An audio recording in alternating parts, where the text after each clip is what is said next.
கேரளாவில் பறவை காய்ச்சல் எதிரொலியாக கோவை வாழையாற்றில் தீவிர வாகன தணிக்கை. கன்னியாகுமரி மாவட்ட எல்லையான படந்தாலமூடு சோதனைச் சாவடியிலும் கண்காணிப்பு.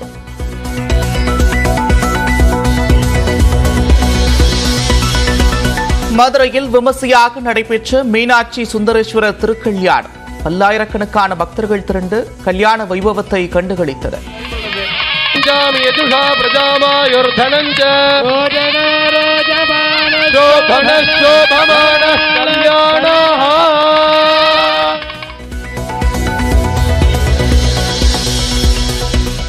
மீனாட்சி திருக்கல்யாணத்தை தரிசித்து மங்கள நாணை மாற்றிக்கொண்ட ஆயிரக்கணக்கான பெண்கள், புதுமண தம்பதிகளும் ஏராளமானோர் பங்கேற்று வழிபாடு.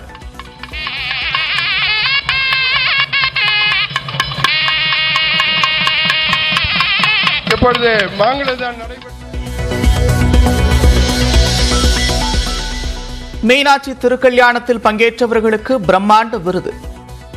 தம்பதி சமேதரராய் காட்சி தந்த மீனாட்சி சுந்தரேஸ்வரருக்கு மொய்யளித்த மக்கள்.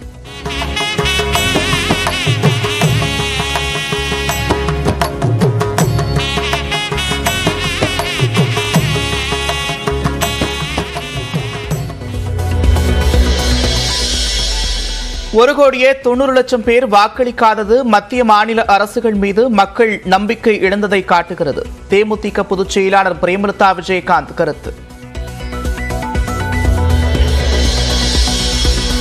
கோத்தகிரி அருகே பழங்குடியினர் கிராமத்தில் குட்டிகளுடன் முகாமிட்டிருக்கக்கூடிய யானைகளால் அச்சம். காலில் காயத்துடன் அவதிப்படும் யானைக்கு சிகிச்சை அளிக்க மக்கள் கோரிக்கை. காசிமேடு சந்தையில் குவிந்த அசைவ பிரியர்கள். மீன்பிடி தடைக்காலம் அமலில் இருப்பதால் விலையும் சற்றே உயர்வு.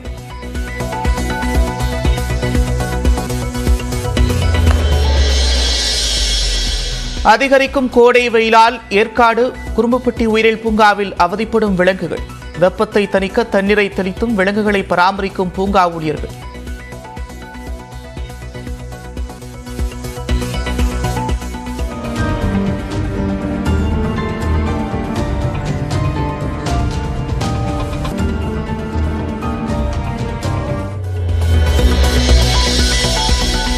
அனைவருக்கும் கல்வி திட்டத்தின் கீழ் அரசு செலவில் தனியார் பள்ளிகளில் சேர நாளை முதல் விண்ணப்பிக்கலாம். ஆன்லைனில் மே 20ஆம் தேதி வரை விண்ணப்பங்களை சமர்ப்பிக்கலாம் என்றும் அறிவிப்பு. மதுரை மாவட்டம் மேலூர் அருகே காரில் இருந்தவர் மீது டிஃபன் பாக்ஸ் குண்டுவீச்சு.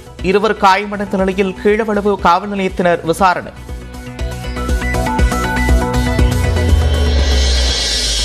திகார் சிறை மீது ஆம் ஆத்மி குற்றச்சாட்டு. இன்சுலினுக்கு மருத்துவர்கள் பரிந்துரைக்கவில்லை என்று சிறை நிர்வாகம் விளக்கம். பாரிஸ் ஒலிம்பிக் போட்டிக்கு இந்திய மல்யுத்த வீராங்கனைகள் 3 பேர் தகுதி. வினேஷ் போகத், அன்சு மாலிக், ரித்திகா ஆகியோருக்கு வாய்ப்பு. டிராவிஸ் ஹிட் அபிஷேக் அதிரடியால் 266 ரன்களை குவித்த சன்ரைசர்ஸ் ஹைதராபாத். 15 பந்துகளில் ஜாக் ஃப்ரேசர் அரை சதம் அடித்த போதும் 67 ரன்கள் வித்தியாசத்தில் டெல்லி கேபிட்டல்ஸ் தோல்வி.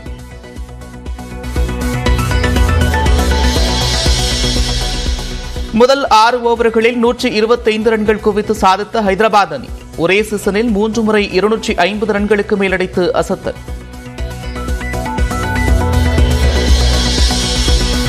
கேண்டிடேட் செஸ் தொடரின் 13வது சுற்று முடிவில் 8.5 புள்ளிகளுடன் முன்னிலையில் இருக்கிறார் தமிழ்நாட்டின் குகேஷ். தொடர்ச்சியாக 4வது வெற்றியை பதிவு செய்து பட்டியலில் முன்னேற்றம் கண்டார் வைஷாலி.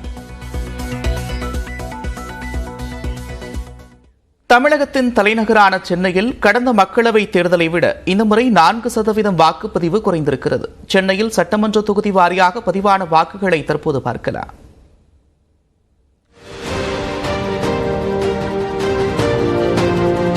சென்னை மாவட்டத்தில் வட சென்னை, தென் சென்னை, மத்திய சென்னை என 3 மக்களவை தொகுதிகள் உள்ளன. 3 மக்களவை தொகுதிகளும் தலா 6 சட்டமன்ற தொகுதிகளை உள்ளடக்கியுள்ளன. இதில் முதலமைச்சர் மு க ஸ்டாலினின் தொகுதியான கொளத்தூர், திருவொற்றியூர், ஆர்.கே. நகர், பெரம்பூர், திருவிக நகர், ராயபுரம் ஆகியவை வடசென்னை மக்களவை தொகுதியில் இடம்பெற்றுள்ளன. வடசென்னையை பொறுத்தவரை ஆர்.கே. நகரில் அதிகபட்சமாக 66.75% வாக்குகள் பதிவாகியுள்ளன. ஆனால் கடந்த மக்களவைத் தேர்தலில் ஆர்.கே. நகரில் 70.20 விழுக்காடு வாக்குகள் விழுந்துள்ளன. இதேபோன்று முதலமைச்சரின் தொகுதியான கொளத்தூரில் கடந்த மக்களவைத் தேர்தலில் 61.31% வாக்குகள் பதிவான நிலையில் 56.46 விழுக்காடு வாக்குகளே இப்போது பதிவாகியுள்ளன. திருவொற்றியூரில் 2019 தேர்தலில் 63.81% வாக்குகள் பதிவான நிலையில் தற்போது 62.71% வாக்குகள் பதிவாகியிருப்பதாக தேர்தல் ஆணையம் தெரிவித்துள்ளது. இதேபோன்று பெரம்பூரில் 2019 தேர்தலை விட தற்போது சுமார் 4 விழுக்காடு வாக்குகள் குறைந்துள்ளன. திருவிக நகரில் அதிகபட்சமாக சுமார் 6 விழுக்காடு வரை வாக்குப்பதிவு சரிந்துள்ளது.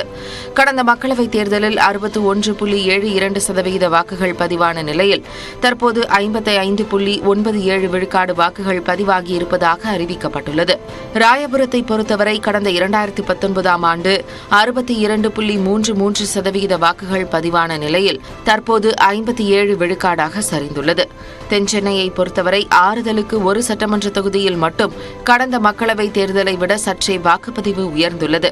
அதாவது அதிக வாக்காளர்களை கொண்ட சோழிங்கநல்லூரில் கடந்த மக்களவைத் தேர்தலின் போது 55.07 வாக்குகள் பதிவான நிலையில் தற்போது 55.33 விழுக்காடு வாக்குகள் பதிவாகியுள்ளன. விருகம்பாக்கத்தில் கடந்த மக்களவைத் தேர்தலில் 58.24% வாக்குகள் பதிவான நிலையில் தற்போது 53.92% வாக்குகள் பதிவாகியிருப்பதாக தேர்தல் ஆணையம் தெரிவித்துள்ளது. இதேபோன்று சைதாப்பேட்டையில் கடந்த மக்களவைத் தேர்தலை விட சுமார் 4 விழுக்காடு வாக்குகள் குறைந்துள்ளன. தியாகராயர் நகரில் சட்டமன்ற தொகுதியில் 2019 தேர்தலில் 57.44% வாக்குகள் பதிவான நிலையில் தற்போது 53.37% வாக்குகள் மட்டுமே பதிவாகியுள்ளன. தென்சென்னையில் அதிகபட்சமாக மயிலாப்பூரில் சுமார் 5% வாக்குப்பதிவு சரிந்துள்ளது. கடந்த மக்களவைத் தேர்தலில் 58.70% வாக்குகள் பதிவான நிலையில் தற்போது 53.78 விழுக்காடு வாக்குகள் பதிவாகியுள்ளன. வேளச்சேரியை பொறுத்தவரை கடந்த 2019ஆம் ஆண்டு 58.04% வாக்குகள் பதிவான நிலையில் இம்முறை 54.31 விழுக்காடு வாக்குகள் மட்டுமே பதிவாகியிருப்பதாக ஆணையம் அறிவித்துள்ளது. மத்திய சென்னையிலும் இதே நிலையைத்தான் காண முடிகிறது. வில்லிவாக்கத்தில் கடந்த மக்களவைத் தேர்தலில் 56.91% வாக்குகள் பதிவான நிலையில் தற்போது 53.57% வாக்குகள் பதிவாகியுள்ளன. இதேபோன்று எழும்பூரில் கடந்த 2019ஆம் ஆண்டு 62.65 விழுக்காடு வாக்குகள் பதிவான நிலையில் தற்போது 5.72 குறைந்து 56.93 பதிவாகியுள்ளது. துறைமுகம் தொகுதியை பொறுத்தவரை கடந்த மக்களவைத் தேர்தலில் 57% வாக்குகள் விழுந்த நிலையில் இம்முறை சுமார் 4 விழுக்காடு வரை குறைந்து 53.18 பதிவாகியிருக்கிறது. சேப்பாக்கம் திருவல்லிக்கேணி தொகுதியில் கடந்த 2019ஆம் ஆண்டு 59.70 விழுக்காடு வாக்குகள் பதிவாகியிருந்தன. இந்நிலையில் தற்போது 5.67% குறைவாக 54.3 விழுக்காடு வாக்குகள் மட்டுமே பதிவாகியுள்ளன. 1000 விளக்கு தொகுதியை பொறுத்தவரை இம்முறை 52.4% வாக்குகள் பதிவாகியுள்ளன. ஆனால் கடந்த முறை இதே தொகுதியில் 57.84 விழுக்காடு வாக்குகள் பதிவாகியிருந்தன. இதேபோன்று அண்ணா நகரில் கடந்த மக்களவைத் தேர்தலின் போது 58.68 விழுக்காடு வாக்குகள் பதிவாகியிருந்தன. இம்முறை அதைவிட 4.94% குறைவாக 53.74 விழுக்காடு வாக்குகள் பதிவாகியிருப்பதாக தேர்தல் ஆணையம் தெரிவித்துள்ளது. ஒட்டுமொத்தமாக சென்னையில் கடந்த தேர்தலை விட சராசரியாக 4% வாக்குப்பதிவு சரிந்துள்ளது குறிப்பிடத்தக்கது.